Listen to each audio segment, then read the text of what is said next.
നീ ആ ഉണ്ണിയുണ്ട മോനല്ലേ? അതെ. നീ എന്താ ഇവിടെ? ഫോൺ നോക്കിക്ക. ആ ആ നീ വലിക്കോ? ഇല്ലേട്ടാ. ഇല്ലേ? ആ വലിക്കാൻ പാടില്ല. വലിക്കുമ്പോഴേ നമ്മൾ വലിക്കണ പ്രശ്നമാണ്. നമ്മൾ ചുറ്റുള്ള ആൾക്കാർ. ചേട്ടാ അത് തന്നെ വേണ്ടട്ടാ. സുമേഷ് ചേട്ടൻ ചേട്ടൻ കൂടി നടക്കാറ്.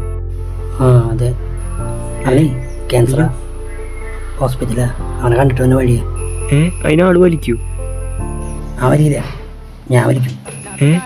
ഞാൻ വലിക്കാനും അവൻ കിട്ടി. അതിപ്പോൾ അവിടെ നിന്ന് ഡോക്ടർ പറഞ്ഞു ആളെ കഴുത്ത് കുത്തി പുറത്താക്കി. അപ്പോൾ അവൾ പോന്നു. ഇനി പറ, വലിക്കൂ? ആ വലിക്കാൻ പാടില്ല. പൊട്ടെ ചേട്ടാ, പൊട്ടെ. അയ്യോ, നല്ലൊരു മനുഷ്യനായിരുന്നു. നമുക്കും